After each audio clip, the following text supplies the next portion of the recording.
दोस्तों, नीतीश कुमार ने एक बार फिर से बीजेपी को चक्कर में डाल दिया है। जी हां, नीतीश कुमार एक बार फिर बीजेपी को चक्कर में डाल दिया है। बीजेपी समझ नहीं पा रही है कि नीतीश कुमार उसके साथ बने रहेंगे या नहीं।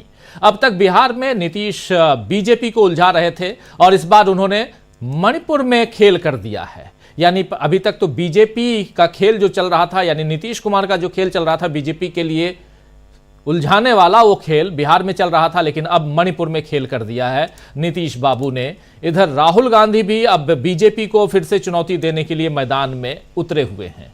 अभी उनकी दिल्ली के सदर बाजार इलाके में अभी से थोड़ी देर पहले चुनावी सभा है और अभी कुछ दिन दिल्ली में ही राहुल गांधी लगातार प्रचार करने वाले हैं। और इसके साथ ही 5 दिन बाद 27 जनवरी को महू में होने वाली जो जय बापू, जय भीम, जय संविधान रैली है, उसको लेकर भी बीजेपी डरी हुई है। लेकिन फिलहाल उसके लिए डर का बड़ा कारण नीतीश कुमार बने हुए हैं। आपको बता दूं कि आज खबर आई कि जेडीयू ने मणिपुर की बीजेपी सरकार से समर्थन वापस ले लिया है। मणिपुर जेडीयू के अध्यक्ष क्षेत्रम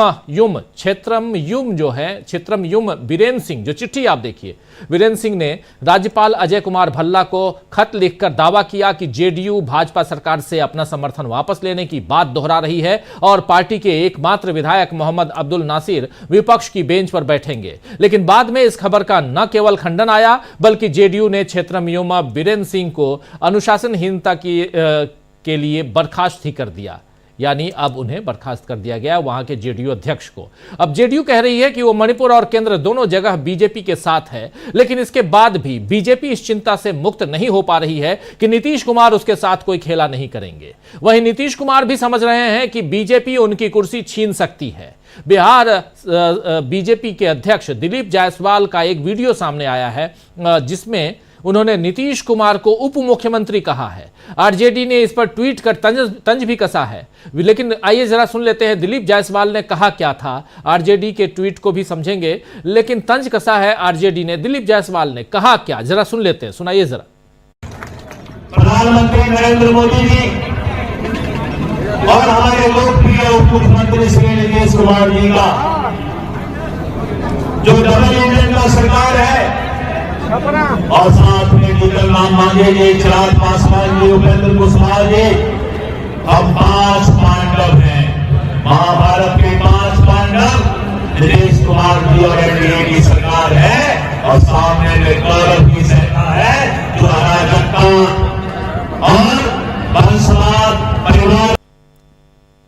तो आप सुन रहे थे, यहां पर 5 पांडवों का जिक्र कर रहे हैं जेडीयू बीजेपी के अध्यक्ष, प्रदेश अध्यक्ष बिहार के दिलीप जायसवाल। लेकिन दिलीप जायसवाल जब परिचय दे रहे हैं नीतीश बाबू का, तो वो उनको उप मुख्यमंत्री कह रहे हैं। अब उनकी जुबान फिसली है या वो सच में ऐसा कह रहे हैं, बिना जुबान फिसले जानबूझकर ऐसा कह रहे हैं, यह पता नहीं। लेकिन नीतीश के लिए खतरे की घंटी बजी तो उन्होंने मणिपुर में बीजेपी को चेतावनी दे दी। आखिर नीतीश की मर्जी के बिना कोई भी चिट्ठी, चाहे वो मणिपुर का अध्यक्ष हो या बिहार का अध्यक्ष हो, वो कैसे किसी राज्यपाल को भेज सकता है।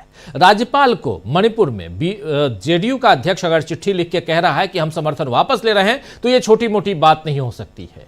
वैसे जीतन राम मांझी भी अब बीजेपी का साथ देने की बात कर रहे हैं, लेकिन उन्होंने जो बगावती तेवर कल दिखाए थे वो जाहिर करता है कि एनडीए में दरारें इतनी आसानी से नहीं भरी जा सकती हैं। बीजेपी हिंदुत्व के एजेंडे को आगे बढ़ाकर फिलहाल एनडीए की दरारों को छिपाने का काम कर रही है, लेकिन इंडिया गठबंधन उसे भी उजागर कर रहा है।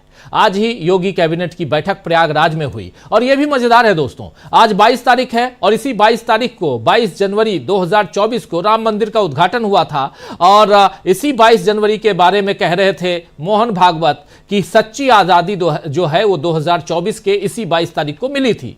लेकिन जब आज 22 तारीख को कैबिनेट की बैठक होती है तो प्रयागराज में करते हैं।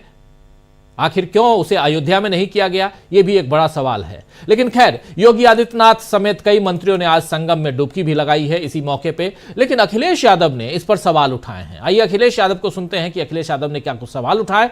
चर्चा आगे बढ़ाएंगे, बहुत कुछ है इस पिटारे में, सुनिए समझिए। लेकिन पहले अखिलेश यादव को सुनिए।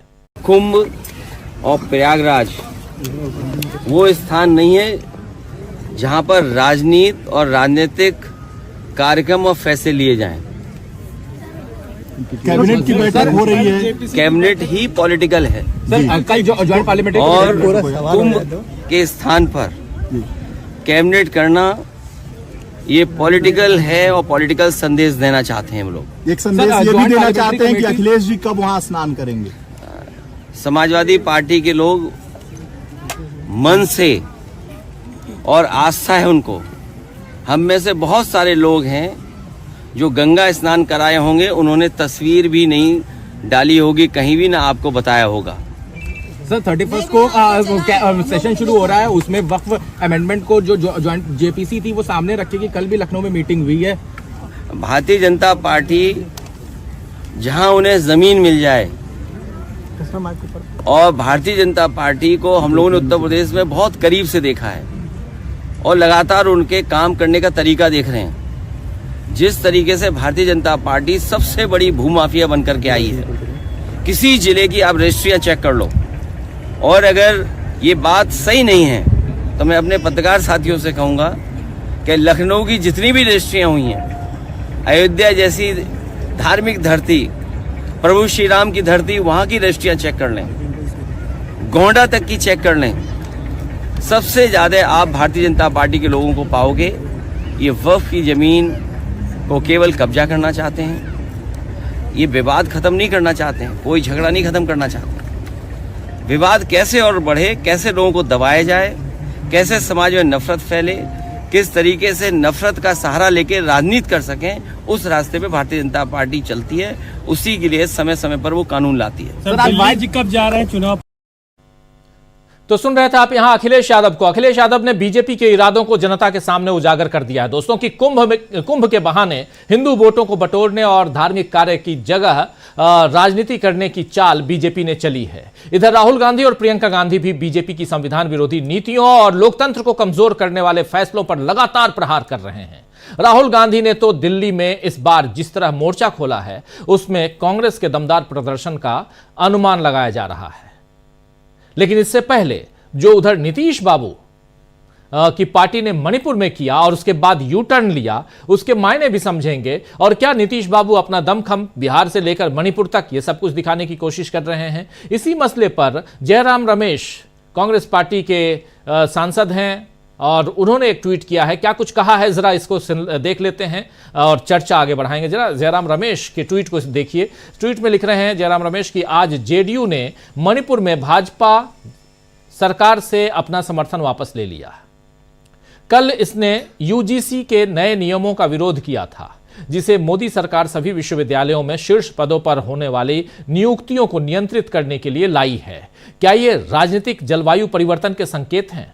एक बहुत बड़ी बात यहां पूछ रहे हैं जयराम रमेश कि एक तरफ मणिपुर में भाजपा सरकार से यानी एनडीए की सरकार वहां से समर्थन जेडीयू वापस ले रहा है और दूसरी तरफ कल यूजीसी के जो नए नियम आए हैं उसका विरोध भी जेडीयू ने किया है। तो क्या ये, और जिसमें सभी विश्वविद्यालयों में शीर्ष पदों पर होने वाली नियुक्तियों को नियंत्रित करने के लिए लाई गई है, यानी वहां पर आरएसएस और अपने लोगों को बैठाने के लिए बहुत कुछ कहा जा रहा है। जो बातें वही आप तक हम पहुंचा रहे हैं। लेकिन क्या ये राजनीतिक जलवायु परिवर्तन के संकेत हैं? क्या राजनीतिक तौर पर कहीं ना कहीं कुछ परिवर्तन आ रहा है? ये यहां बात कह रहे हैं जयराम रमेश। जेडीयू अंदर खाने क्या कुछ कर रही है ये, और नीतीश बाबू इसमें क्या करने जा रहे हैं। तो चर्चा करेंगे कि किस तरह नीतीश के कारण एनडीए में मचा है घमासान और राहुल गांधी के मोर्चा संभालने से कांग्रेस में पड़ रही है नई जान।